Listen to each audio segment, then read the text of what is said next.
Welcome back to Eagle-Centric, and the Birds finally hit on their guy, Makai Lemon from the USC Trojans. Now, he won the Biletnikoff Award in college, meaning he is the greatest receiver in modern-day college football. Winning that award over guys like Carnell Tate and Jeremiah Smith says a lot about this pickup. And the Birds didn't expect Makai Lemon to drop, but he did. And, since he did, this is going to be very interesting when it comes to the A.J. Brown topic that we've been dragging all off season. But we're going to get into all of that, plus a little bit more here on Eagle-Centric. Eagles fans everywhere, this is for you. He's at the 20. They should stop this one. What you got? Domination, snot bubbles. He throws, complete, touchdown. They've got him again. They've got him again. Sack Crumpler, what a throw, what a hit, what a catch. Defense is just way too much for the Cowboys. It's caught by Alshon Jeffrey for a touchdown. He pushes, touchdown. Jalen Hunt, touchdown. A.J. Brown a run. He's going to score. It's a touchdown by Nick Foles. The train is in the end zone. Touchdown. Torrey Smith in for the touchdown as Jeffrey's in. Touchdown. Jalen Hunt.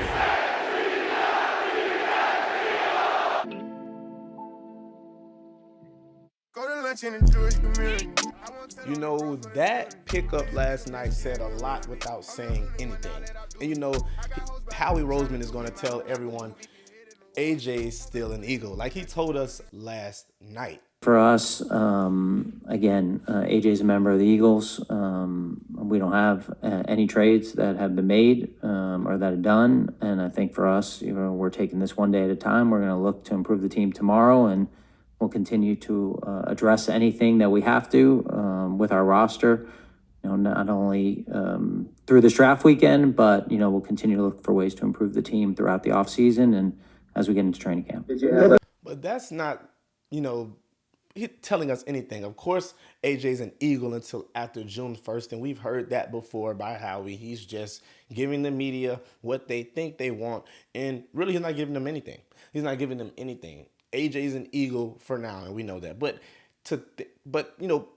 getting our mind off of the getting our mind off of the AJ Brown topic, Jesus, Makai Lemon is a great pickup, and I see a lot of people, have a lot to say about the pickup. I've seen a lot of people saying, well, this is just going to further the conversation about AJ Brown. Is he going to be traded? Will he be traded? Won't he be traded? Who cares?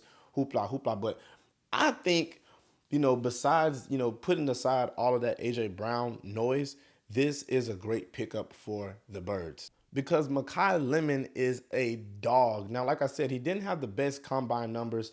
The combine isn't anything but how fast you run, how much weight can you lift, can you run routes, all of these type of things. It doesn't really mean anything to anyone if you ask me. A lot of players didn't either perform at the combine in recent history, or a lot of players just, didn't do as well in the combine in recent history and went on to have great careers. We've seen players have great combines and have, good to average careers, something like DK Metcalf. That's kind of what got DK Metcalf drafted so high. But when you look at Makai Lemon's production on the field, man, like I said, this guy is a dog. His yak production, he's good after the catch. He works the middle of the field. And with this Sean Mannion offense, that's something that the Birds are going to really be able to use. Because we know Sean Mannion is going to bring in an entire new look to this Birds offense that I think Nick Sirianni is going to have to adjust to it. I don't think Hurts is going to have to adjust to anything, because when you look at Hurts' production over the middle of the field, which Makai Lemon is very effective at, Hurts has done good. When he's been asked to get under center, Hurts has done good. Now, he hasn't been asked to do that at the largest amount, at the biggest amount. We know that Hurts doesn't get under center a lot. He's mostly in the gun, and that is mostly due to, what the offensive coordinator is calling. Now, we've seen the reports, bashing Hurts and saying that he doesn't like these looks and he just decides not to do these certain looks, but I do not believe that. What quarterback is going to deny or is going to reject, a creative playbook, creative plays, creative route running, creative schemes, whatever. No quarterback is going to reject that. If you go to a starting quarterback in the NFL and you ask them, hey, I want to open things up more on the playbook. I want the receiver to run hitch routes, not just hitch routes, I'm sorry. I want the receivers to run, not just go balls. I want them to run stop and goes. I want them to run slants. I want them to run post routes. I want them to run everything in the playbook. Let's open it up. That quarterback isn't going to answer you and reply back and say, nah, I don't want to do that. Every quarterback in the league, all of the good ones especially, want to get more creative in their play calling. What quarterback doesn't want creativity in the playbook, in the play calling? So I think this is going to really open things up for Hurts and Sean Mannion when you think about what Makai Lemon can do on the field. Now, like I said, his yards after catch, he isn't a go ball type of guy. So I don't think he's going to replace what AJ does, even though I do think AJ is going to be gone. I think he's just going to replace that part of the field.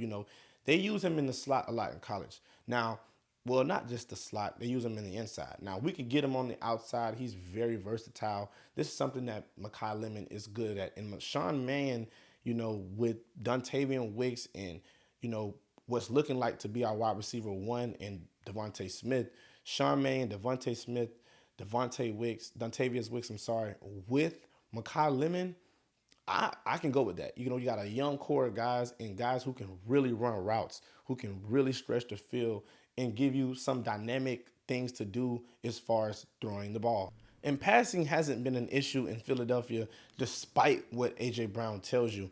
We are just a rushing team. We run the ball at a high capacity. And in order to run the ball, you have to set up the pass. And, the passing game has to be to an equal or somewhat level to your running game if you're going to want to run the ball at that capacity. And Makai Lemon is going to help the Birds do that, extremely. It's going to help a lot. And to be honest, I'm not down on this pick like everyone else is. People wanted an offensive line like Vega, and people wanted a tight end like Kenyon Sadiq, but those guys were gone by the time we even got to the number 15th pick.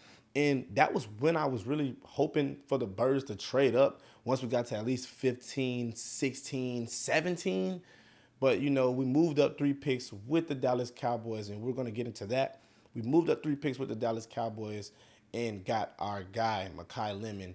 Short, intermediate pass, yak, great guy on the field. And, I think he's going to have a great future in Philadelphia. Now, Lemon was projected to go to the Rams, who was going to add to that crazy wide receiver room that they already have. Puka Nacua, Devontae Adams, and to add Makai Lemon would have been, oh my God, scary. But they didn't. They went and got Ty Simpson. And, a lot of people called them dumb and stupid. But, the Rams pulled the typical Ram move. They say F those picks. They don't really care. They're really loaded when you think about it. Everyone called them stupid, like I said, to kid Ty Simpson. I didn't think that, though. Looking at Matthew Stafford, and they're still trying to work out his contract and his age. He had back issues coming out of the offseason last season. He's a little older. He's already won them a ring. Matthew Stafford, the former MVP, I think is in his last years and is on his last contract in LA. It would make a lot of sense to go and get his backup in Ty Simpson, a guy who hasn't had a lot of starts in college, but he's very efficient. And if you look at his film and you compare it to what guys are doing in the NFL, he's doing some of that in college. So let him battle it out with Stetson Bennett. We could care less. We're not the Rams, fan page or anything like that. But to see Ty Simpson go to the Rams and Makai Lemon not go to the Rams was very, very interesting. And I'm just happy that Howie made the move, traded up, and got his guy. When we get on the clock, we immediately try to contact the player. It took us a couple minutes to contact the player and get him on the phone. That hasn't happened very often. The clock got down a little bit lower than we would have liked, but we were able to get in touch with him and obviously select him. Now, of course, this says a lot about what the Birds are going to do with A.J., no matter what Howie tells you. Again, A.J.'s a member of the Eagles. So, yeah, Howie, okay. A.J. Brown is still an Eagle. because, of course, he hasn't signed any contracts that would be trading him to the Patriots.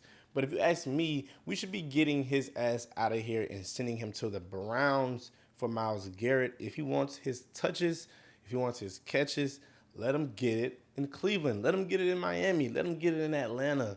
Why send him where he wants to go? I really feel like Howie is like getting taken advantage of with this pick, with this trade. What the hell? And especially with the vile Vrabel and the, disgusting Diana, Dirty Diana, as they like to call her. Especially with their rumors, and not even rumors at this point. We know what that is. They've been caught kissing at the Tribeca Tavern in New York, and also have been seen in more photos together, colluding in what we would call a collusion, to get A.J. Brown on the Patriots. And, no one's mad at Vrabel for pulling this. To be honest, it's kind of clever. You just got caught. So, then you look stupid. But to come out and say that he can't come on day 3 of the draft, he's going through counseling, it's just balderdash. It's funny, but it's balderdash. And, if AJ wants to go over there to a debacle already, happening, then let him. For reporters and coaches to, be discussing players, their contracts with, people of the media is just, rule breaking. And we know that is because it's a rule that coaches can't speak to members of the media, representatives, agents, reps of the player. No one, right? So why is Vrabel and Diana Rossini being seen at all of these places together? And it really gets heated up when AJ wants out behind the scenes, we should say, because he did request a trade after the Rams game. And, if that doesn't tell you everything you need to know about A.J. Brown, then I don't know what does. A.J. at this point has become a pain in the neck to even think about, which is one reason why I haven't been here. Not a core reason, but, one of the reasons why I haven't been here is because, the A.J. Brown topic has just been like, geez, Louise, can we please move on? And I'll be happy when we do from AJ so I can stop talking about this. This has been a topic that's just been drug from the offseason, from the beginning of the offseason, all the way up into the draft. And we knew if the Birds went and got a receiver that the talks were just going to be spiked up. But I honestly feel like maybe they won't, because now that everyone knows what the Birds will do, there's no need to speak about it anymore. And I already had said after the draft, that will tell me everything that I need to know about the Birds, A.J. Brown, and what they want to do as far as schemes and, conceptions, whatever, on the field. I'm honestly just happy to see that the Birds are very aggressive in getting a replacement for A.J. Brown, and not really a replacement because the Birds' offense is going to look so distant, so different. Before it was everything down the numbers, hitch routes, whatever, and it wasn't that creative. But a guy like Sean Mann coming into this offensive staff and bringing his offensive staff along with his players, I think the offense is going to look very different. I know the offense is going to look very different, and I'm just excited to see what what Jalen Hurts will do, in this passing scheme. And we've seen in the 2025 season when Jalen didn't have all of the pressure from A.J. Brown to throw it his way, Jalen was cooking. The first quarterback of the season to have a perfect passer rating was Jalen Hurts. So, to get that pressure off and I don't have to worry about A.J. and, after this game, is 6 receptions enough? Is 7 receptions enough? He had 9 receptions with 150 yards, but is he still going to complain? Like, we don't need to be worried about that. And I don't think we will be worrying about that in the near future, especially with these guys. And when Jalen can just cook, we know he can cook. Jalen can really deal the ball. And I always say he can make any throw, despite what the media tells you and, what everyone else likes to say about Jalen. And we know every quarterback has their shortcomings. But to be honest, I don't think Jalen has that many. And just because he hasn't been asked to do it doesn't mean that he can't, because when he has been asked, he's done it at a very high level, and we know Breeder 1 isn't the one to shy away from anything. Now, none of this is a surprise. Howie is cooking, and it's day 2 of the NFL draft. So, let me know, what do you guys think we need to go and get? I already know safety, offensive lineman for sure. And, if Markel Bell is available, then let's go make that pick. Now, of course, there's going to be a whole lot more coverage around this draft, and I'll be here to speak about it. Day 2 of the draft. What do you guys think we're going to get? Who do you guys think we're going to get? What do you think we need? And what safety do you think the Birds should go and get? I've seen a lot of linebackers, a lot of defensive tackles go, defensive players go, early in the draft yesterday. A couple of receivers went, and like 2 quarterbacks, but a lot of defensive players went yesterday in the draft, which wasn't surprising. But will they keep that trend going? We've seen Max Agholor, who was really, really projected to go to the Eagles. I mean, that was a projection that everyone just knew the Birds were going to make. It was either him, Vega, Caden Proctor.